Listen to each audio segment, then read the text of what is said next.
예, 2022년도 올리브트리 캠페인을 추진하면서 보다 많은 분들에게 올리브트리 캠페인에 대해 소개해드리고 또 우리가 너무 멀게만 생각되어지는 팔레스타인 평화의 문제에 관련해서 좀 이야기를 나누는 시간으로 인터뷰를 계속하고 있습니다. 오늘은 네 번째로 그 성남 주민교회에서 목회를 하고 계신 이은삼 목사님을 모시고 인터뷰를 진행하려고 합니다. 목사님 그 소개 말씀 간단하게 좀 해주시죠. 네, 안녕하세요. 성남에 있는 주민교회 목회하고 있는 이훈삼 목사입니다. 이 굉장히 소중하고 또 뜻깊은 올리브트리 나무 캠페인에 저희 교회가 참여할 수 있게 된 것이 굉장히 영광스럽고 또 저희 교회 스스로가 굉장히 이 일에 뿌듯한 자부심을 느끼고 있습니다. 좋은 프로그램을 만들어 주시고 또 교회로 동참할 수 있게 해주셔서 너무 고맙습니다. 예, 감사합니다. 아마 이우산 목사님과 팔레스타인 그리고 올리브트리 캠페인에 관한 인연은 어느 그 교회나 목회자봐도 깊고 오래된 걸로 제가 알고 있는데요. 그 목사님께서 팔레스타인 이슈에 대해서 좀 관심하게 된 계기라든가 아니면 올리브트리 캠페인에 좀 참여하게 된 동기들이 있다면 어떤 게 있는지 좀 말씀을 좀 해주시면 감사하겠습니다. 제가 2013년까지 NCC에서 국장으로 근무를 했었는데 세계교회는 오래전부터 이제 팔레스타인 문제에 많은 관심을 가지고 있었고 또 중동의 어떤 평화가 세계 평화와 직결되어 있기 때문에 NCC에서도 팔레스타인 평화에 대해서 뭔가를 해야 되겠다라는 그런 생각을 가지고 있었을 때에 우리 이윤희 총장이 그때 YMCA 평화센터 맡으면서 아주 적극적으로 이 일을 추동을 해서 그때 NCC하고 YMCA, YWC 이렇게 해서 팔레스타인의 평화를 심는 운동을 펼치기 시작했던 것 같아요. 사실 저는 그때 잘 알지 못했는데 우리 이윤희 총장이 워낙 열심히 하기 때문에 그 열정에 휘둘려서 같이 했던 것 같습니다. 아, 말씀을 아주 목사님한테 이런 말씀 드리기가 좀 뭐하지만 겸손하게 말씀을 해주신 것 같습니다. 사실 아니, 사실이에요. 한국 NCC가 팔레스타인 이스라엘 평화를 위한 그 특별 성명을 2012년도 총회 때 만들게 됐던 계기도 이윤상 국장님이 NCC에서 일하셨을 때였던 걸로 알고 있고 그 성명서도 또 이웅산 목사님이 기초하시고 저희들이 매년 그 11월 29일 날 팔레스타인 연대의 날 그 에큐메니카 운동 진영에서 냈던 성명서도 팔레스타인의 형제 그 팔레스타인은 적이 아니라 형제이다라는 성명서도 또 이윤선 목사님께서 기초하신 걸로 알고 있습니다. 그래서 그게 아마 우리 그 한국 크리스찬들이 팔레스타인에 관한 신학적 입장을 첫 공식적으로 낸 문서가 아닐까 싶습니다. 그거에 따라서 지금도 활동하고 있는 거예요. 네. 네. 그 감사드리면서 세 번째 그 주민교회가 저희들이 이제 올리브트 캠페인이 2020년부터 이제 공식적으로 시작을 해서 이제 올해 년도가 3년 차가 되고 있습니다. 주민교회가 매년 참여를 했었는데요. 첫 해년도에는 46명의 교회 구성원들이 참여를 해서 160여만 원을 좀 이렇게 그 후원을 해주셨고요. 지난해는 그 89명의 교회 공동체 구성원들이 참여해서 100% 2,280만 원을 이렇게 후원을 해주셨습니다. 교회에서 이렇게 같이 모금 캠페인을 만들어가기가 쉽지 않을 텐데 지금 주민교회에서 올리브트 캠페인을 어떻게 지금 알리고 활동하고 계신지 뭐 이렇게 활동이나 좀 계획이 있으시면 말씀 나눠주시면 감사하겠습니다. 한국 교회가 이제 팔레스타인 문제에 관심을 갖고 입장을 표명한 것은 벌써 10년이 되었지만, 그 뒤로 이제 구체적인 사업을 사람을 들이고 또는 모금을 하고 뭐 나무를 심고 이런 일을 한 것은 한동안 못했었잖아요. 그러다 이제 3년 전부터 이윤희 총장이 중심이 돼서 열심히 했는데, 사실 우리가 같이 이제 크지 않은 교회에서 이런 거를 같이 동참하는 게 쉽지는 않아요. 근데 이제 중심으로 일하는 사람들의 그 진실함과 열정, 또 사명감 이런 것에 감동이 되면 쉽진 않지만 그래도 뭔가는 같이 해줘야 되겠다는 그런 게 운동은 늘 그렇게 해서 시작이 되는 것 같아요. 그래서 처음에 우리 교회가 나무를 심자라는 운동을 했을 때는 어, 이것을 통해서 뭔가 평화를 좀 조금이라도 증진할 수 있겠다라는 생각을 해서 처음에 모집을 했는데 그래도 한 50명 정도가 뭐한 그룹 두 그룹 이렇게 참여를 했고 작년에 좀 더 늘려서 100그룹 정도를 했고 이것이 개인이 이제 3만 원씩 내는 게 하나로 치면은 별거 안 되지만 식구들로 치면 또 가정으로 치면 좀 부담이 되는 거예요. 그래서 우리는 뭐 교회에서 반을 내고, 그러니까 교회가 반을 부담해주고 개인이 반을 부담해 이런 식으로 이제 운동을 펼쳤고 하다가 보니까 3년 차 되니까 어, 저희 교인들이 이제 이것에 대한 의미도 조금 더 확대해서 이해를 할 수 있게 돼 있고 이제 지난주에 이은희 총장 우리 교회 와서 직접 주일예배 시간에 이것이 어떻게 시작이 됐고 어떤 의미가 있고 왜 중요한지를 설명을 해주니까 훨씬 이제 이것이 이게 정말 그냥 돈만 내는 게 아니라 내가 정말 중요한 일을 하고 있구나라는 것을 교인들이 더 확실하게 느끼고 있는 것 같아요.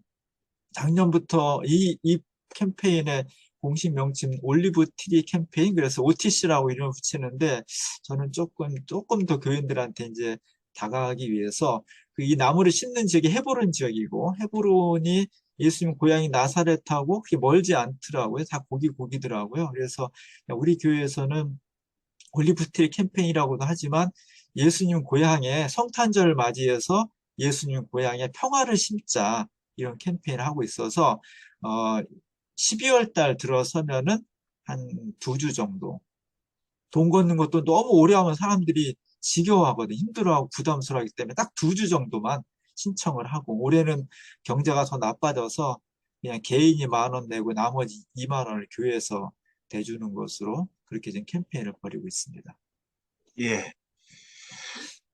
지난주에 12월 4일 날 그 귀한 시간을 주님께 내주셔서 가서 이렇게 직접 뵙고, 말씀 나눌 수 있는 기회가 있어서 너무 감사했고요. 그리고, 장로님들이나 교인들이 또 이렇게 환대로 맞아주셔서 너무 고마웠습니다.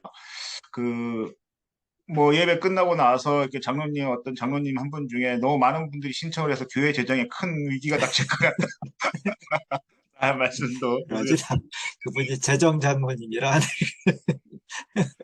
예, 오래전도 예, 주님께 같이 동행해 주신 게 너무 감사하고요. 또 하나는 이제 목사님께서 이제 NCC에서도 이제 활동을 하셨었고, 또 이제 지현재는 교회에 직접 담임을 하시고 계셔서 여쭤보고 싶은데요.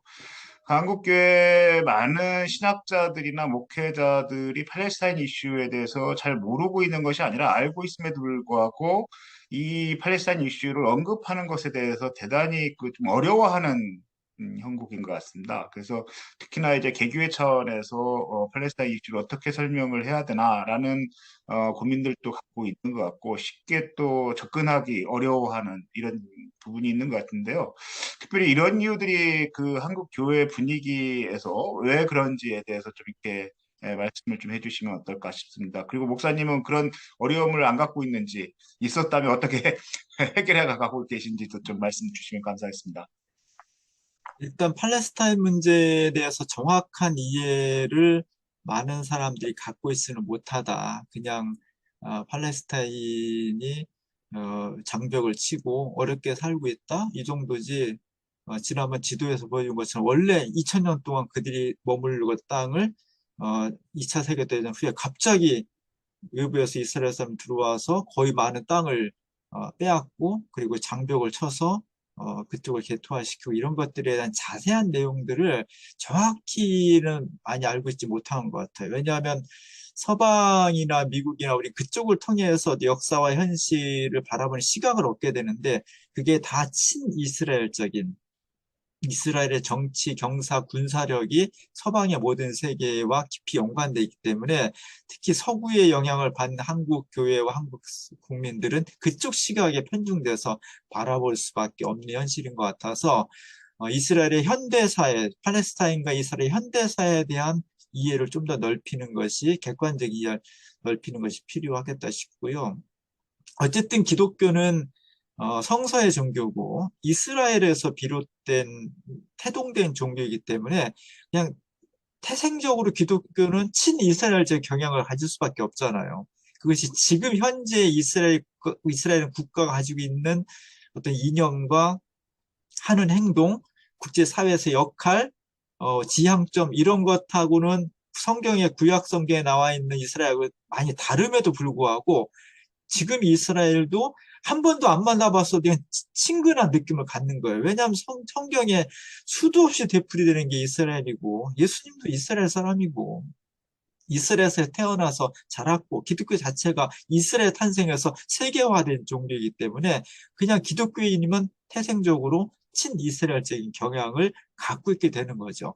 그런데다가 대부분의 서구 신학을 배운 모든 사람들은 또 친이스라엘적인 시각을 가지고 교회에서 사람들에게 얘기를 할 수밖에 없고 그리고 거기에 비해서 팔레스타인은 블레셋에서 비롯된 거잖아요. 그럼 교회에서 가장 많이 흔하게 재밌게 신나게 통쾌하게 얘기하는 것 중에 하나가 이스라엘과 블레셋 싸움이고 다윗과 블레셋의 싸움인데 거기서 블레셋을 신나게 비판하고 거기 반대편에는 이스라엘 신나게 칭찬했는데 갑자기 오늘날 와서 팔레스타인이 옳다, 이스라엘이 잘못됐다 이렇게 말하기가 그 중간의 과정을 설명하기가 신앙적으로 굉장히 어려운 건 아닌데 귀찮은 거예요.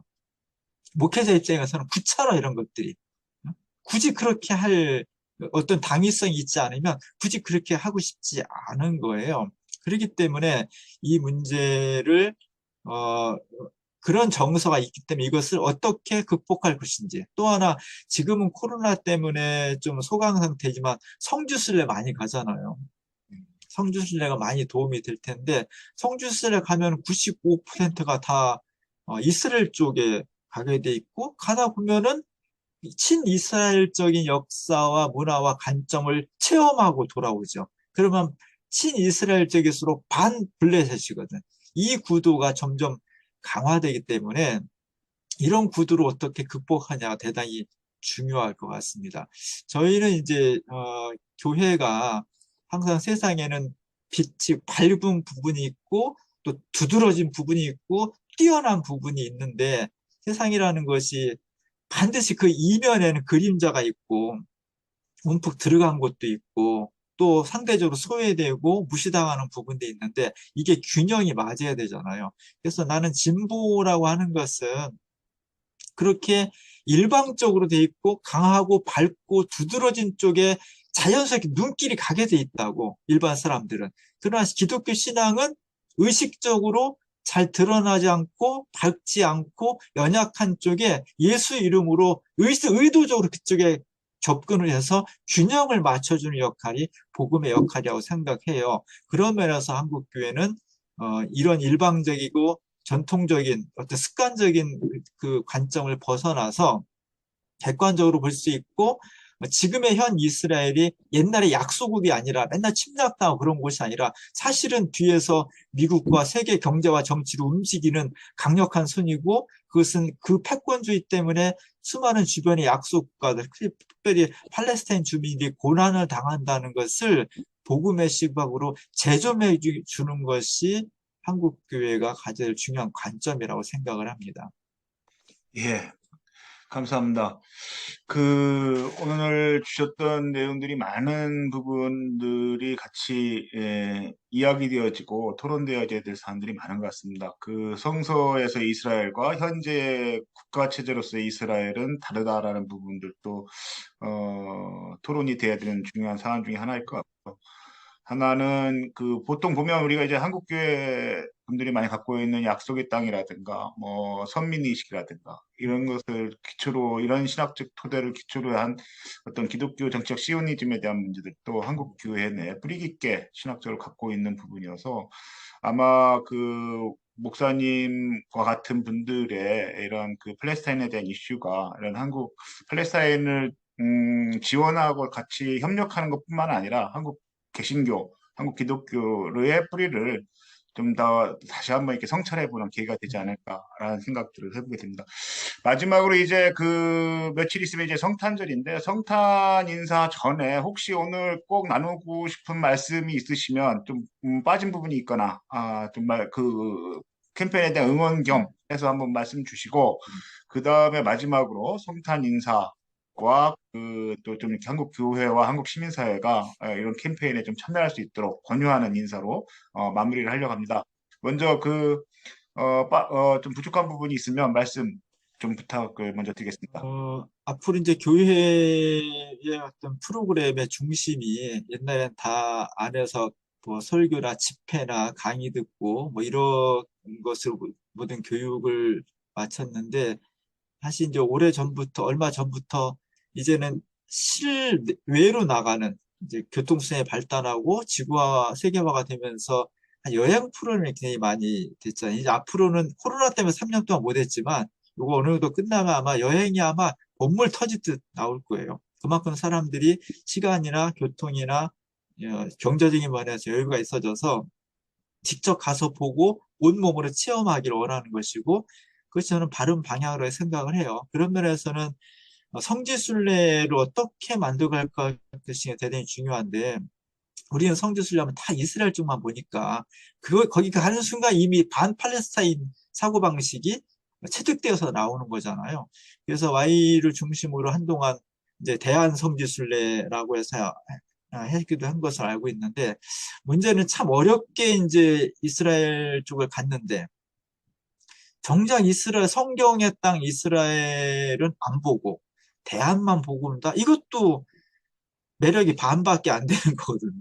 사실 이스라엘만 봐도 문제인데 또 거기까지 갔는데 이스라엘 안 봐. 안 보고 반대인 블레셋지만 보고 와. 이것도 사실은 문제가 있어서 방법적으로 먼저 이스라엘을 보고 나오면서 팔레스틴을 좀 볼 수 있는 방법이 있다면 팔레스타인 먼저 보고 이스라엘 못 들어갈 거 아니에요.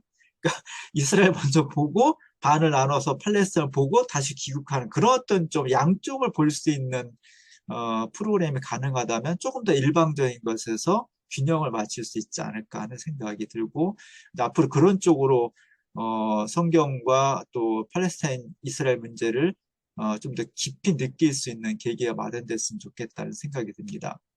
예. 성탄절이 다가왔는데 사실 성탄절에 예수님 이제 평화의 왕으로 오신다는 성경의 문구가 있어서 성탄절은 특별히 평화의 임금, 평화의 왕이라는 주제가 두드러지는데 지금이야말로 메시아의 탄생이 평화의 왕으로 오시는 메시아 탄생이 너무나 절실하다는 것을 온 세계가 느끼고 있는 것 같아요. 우크라이나 전쟁이 벌써 1년 거의 다 되어가는 시점에 있고 그 과정에서 수많은 사람들이 죽임을 당하고 이거 지금 뭐 유튜브나 뉴스를 통해서 보니까 그렇지 현장은 지금 얼마나 처참하겠어요. 근데 이 전쟁이 단순히 러시아와 우크라이나만의 전쟁이 아니라 사실은 지금 속으로는 전 세계가 지금 다 참여를 하고 있는 그리고 언제든지 제3차 세계전을 비화할 수 있는 어떤 뇌관을 가지고 있고 그것과 별도로 또 중국과 미국이 또 계속 지금 힘겨루기를 하고 있고 그 와중에 또 북한도 지금 남북관계가 거의 뭐 파탄에 이를 정도로 누군가가 진짜 방아쇠만 당기면 언제 어떻게 될지 모르는 그런 위기 상황에 놓여 있기 때문에 정말 이번 성탄절의말로 평화의 메시아가 이 땅에 우리 교회와 사회와 전 세계 속에 임재하기를 기독교인들이 어느 때보다도 절실하게 기도를 해야 될 것입니다. 그리고 그 기도와 함께 올리브 트리 나무를 팔레스타인에 심는 것은 이 전쟁과 분쟁의 시기에 하나의 그 평화의 조약도를 놓는 것 같은 정말 소중한 일이고 이것은 단지 팔레스타인의 문제만이 아니라 우리에게 전쟁에 가는 우리의 비참한 미래를 예방할 수 있는 가장 중요한 역할 중에 하나라고 생각이 듭니다. 더불어서 우리가 심는 그 올리브 트리 나무 하나가 그냥 단순히 어떤 그 조림을 하는 수해를 방지하고 조림하는 그런 것이 아니라 팔레스타인 사람들에게는 당장에 먹고 살 수 있는 생존의 도구가 된다는 것은 평화와 함께 더 소중한, 하루하루 먹고 살아가야 되는 팔레스타인 사람들에게는 생명과 같은 평화와 생명이 더욱더 간절하게 요구되는 그런 사업이기 때문에 한국 개신교가 여러 가지 할 일도 많이 있지만 여기에 좀 더 많은 교회인 신앙인일수록 많이 동참해서 우리의 작은 사랑이 팔레스타인 사람들에게 생명을 주고 또 이스라엘과 팔레스타인 전 세계의 전쟁의 기운을 걷어내고 평화를 심는데 정말 소중한 작업이 될 수 있다고 그렇게 확신하면서 많은 교회와 사람들이 참여했으면 좋겠다 그런 바람을 가지고 있습니다. 예, 감사합니다. 아마 그 성탄절을 앞두고 우리 목사님의 성탄 메시지가 많은 그 한국 크리스찬들의 그 마음을 울리고 또 신앙을 다시 이렇게 새롭게 그 뒤돌아보는 그런 거울이 되지 않을까 이렇게 생각을 해봅니다. 아마 그 주민교회 같은 교회 공동체들이 이렇게 올리브티 캠페인과 팔레스타인에 관심을 갖게 되면서 저희들이 이제 내년도에 지금 목사님 말씀하셨던 것처럼 대한성지순례 또는 평화순례 또는 이제 대한여행이라는 개념으로 이제 그러한 그 방문할 수 있는 프로그램들도 준비를 하고 있고요. 또 이제 올리브 나무를 단순히 식재를 지원하는 것뿐만 아니라 거기에서 생산되어지는 올리브 열매를 가지고 올리브유라든가 비누라든가 다양한 현지 주민들과의 대화목도 준비를 하고 있습니다. 다만 그 말씀 중에 그 대한여행이나 대한성지순례는 그 팔레스타인 대한성지라고 해서 팔레스타인 서안 지역만 가는 건 아니고요. 이스라엘 지역도 다 같이 기존 성지순례 프로그램이 가고 있는 지역은 다 같이 간다. 아, 그랬어요? 예, 예. 몰랐었네. 그런데 이제 다만 이제 기존의 성지순례가 이제 이스라엘의 그 일방의 시각에서만 보여진다든가 해설되어진다든가라는 측면에서 좀 벗어나서 팔레스타인 주민들을 직접 만나고 그리고 팔레스타인의 문화를 직접 경험해보고 그리고 팔레스타인 사람들과 대화를 나누고 이러한 그 다양한 그 팔레스타인 현지인들과의 적인 기회를 가짐으로써 일방의 이스라엘 중심의 일방의 시각에서 좀 이렇게 균형 잡힌 시각으로 좀 이렇게 같이 바라보자라는 취지고요. 그래서 난민촌이라든가 체크포인트라든가 이런 것들 직접 이렇게 다시 경험도 해보고 그리고 또 팔레스타인 사람들이 에게 직접적인 경제적 수익이 돌아갈 수 있도록 이렇게 좀 활동을 하는 것으로 대한성지순례 또는 대한여행을 이해해 주시면 감사하겠습니다. 네, 오늘 그 바쁜 일정 중에 이렇게 같이 해주셔서 너무 큰 힘이 될 것 같고요.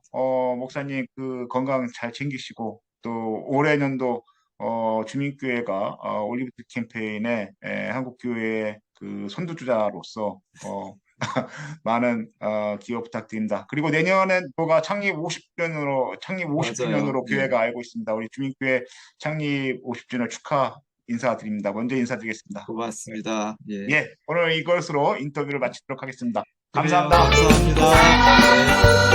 네.